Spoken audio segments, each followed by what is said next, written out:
Hello and welcome to Spectrum News at noon. My name is Xavier Robert, coming to you live from Uyo, the capital city of Akwa Ibom.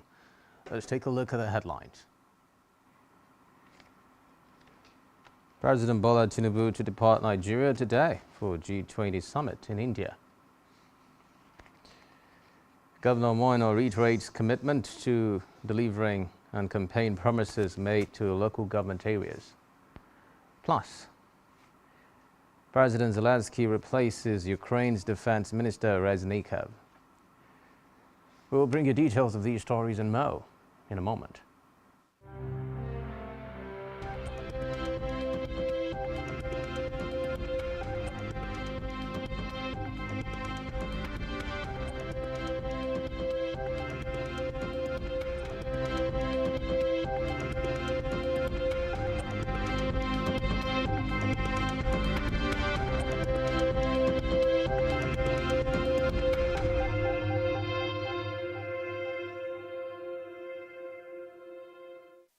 We'll begin this afternoon from the national scene where President Bola Tinubu will today depart Abuja for New Delhi, India, to attend the G20 Leaders Summit. A statement signed by his special advisor on media and publicity, Ajuri Ngelale, states that Tinubu is attending the two-day summit on the special invitation of Indian Prime Minister Narendra Modi.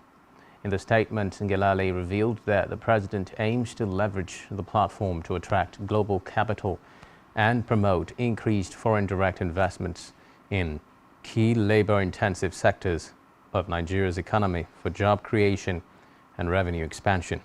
He said that the president will use the opportunity to highlight Nigeria's attractiveness as an investment destination, specifically outlining his cross-sectoral reform plan as encapsulated by the Renewed Hope agenda. According to Ngelale, Tinubu is billed to return to Nigeria immediately after the conclusion of the summit.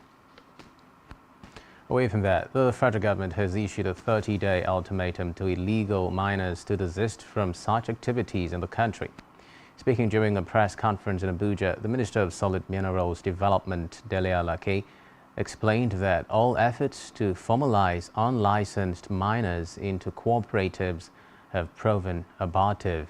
He further stated that the ministry will review all mining licenses in the country as part of its transformation agenda. This follows the minister's promise last week to sanitize the solid minerals sector by adopting more stringent regulations to create stability. Receiving the Australian High Commission to Nigeria, Lynn Johnston, in his office in Abuja, Alake had lamented the impact of illegal mining while pledging to address the situation. He also promises to give priority to investors in the sector in order to improve the economy and create employment opportunities. On her part, the Australian envoy is committing to providing support for the optimization of solid minerals in Nigeria.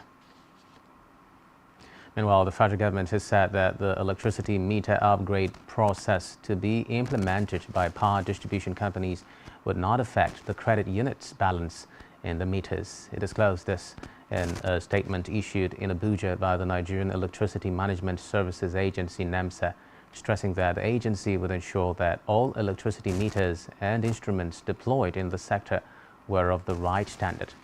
The Managing Director, NEMSA, Aliyu Taher, disclosed this while reacting to the issue of standard transfer specification for the upgrade of prepaid meters by means of token identifier rollover, which is set for commencement by the power distributors in Nigeria.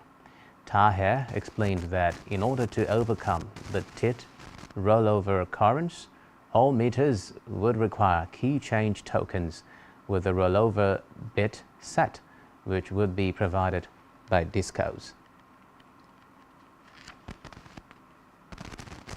In a separate development, the Trade Union Congress TUC has said that it will not join the strike call by the Nigeria Labour Congress NLC.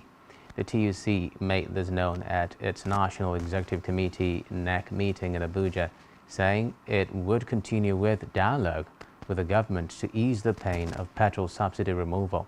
Recall that the NLC on Friday announced that workers will go on a two-day warning strike on Tuesday and Wednesday. Its president, Joe Ajaero, said the decision was taken at its NEC meeting with possibility of a total shutdown after 14 days. To embark on a total and indefinite shutdown of the nation within 14 working days or 21 days from today until steps are taken by the government to address the excruciating mass suffering and the impoverishment being experienced around the country. To commence a 2-day nationwide warning strike on Tuesday and Wednesday, 5th and 6th of September 2023 to demonstrate. Another development, the ambassador of the Netherlands, Walter Plump, has paid a courtesy visit to the Minister of Humanitarian Affairs and Poverty Alleviation, Dr. Betta Edu. The ambassador said the visit was to discuss issues on migration partnership between Netherlands and Nigeria, informing the minister that 58 countries have signed the agreement, which requires Nigeria and Netherlands to host a migration dialogue scheduled to hold from 19th through 20th of October 2023. He further said there will be a side event on youth development as ways to reduce illegal migration through the desert and Mediterranean Sea. Responding, Dr. Edu thanked the ambassador for engaging and re-emphasized the federal government's commitment to reducing poverty, according to the renewed hope agenda of President Bola Ahmed Tinubu. She said that innovative measures must be taken to provide opportunities for young persons and create jobs so that they become less attracted to seeking illegal migration into Europe by all means. Back here, Governor Moino has reiterated his administration's commitment to delivering on the campaign manifesto made to local government areas during the electioneering campaign that culminated in his emergence as executive governor, assuring the people of Itu local government area on development of road infrastructure and revitalization of the rich tourist potentials to enliven the area and boost the tourism sector of the state economy. Governor No was addressing the congregation of the Presbyterian Church of Nigeria, West Itam Parish, Ikorandem, Itu local government area, where he attended the church service. He stated that his administration has made progress in the delivery of promises made to Itu people, noting that he has annexed the tourism potentials of the area, starting from his visit to the Mary Slessor tomb and other tourist sites in the area.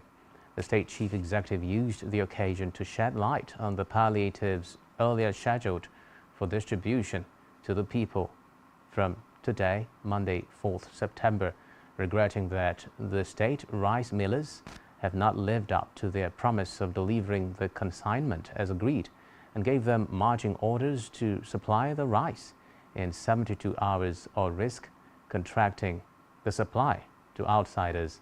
Governor No therefore urged the Commissioner for Agriculture and Rural Development, Dr. Ofyong Ofo, to call the rice millers to order and ensure that the commodity is supplied as agreed, warning that the millers should not capitalize on the urgency for the need of the commodity to swindle government.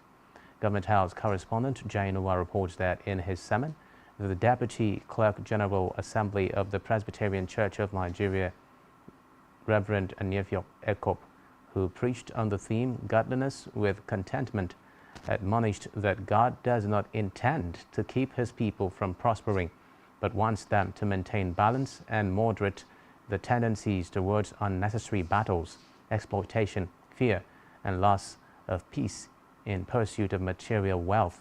The cleric was of the opinion that Akwa would be a better place if people lived with the understanding that whatever they acquire in life loses value as soon as they cease to breathe, and advised the congregants to strive to secure spiritual blessings which will count for them after the present life.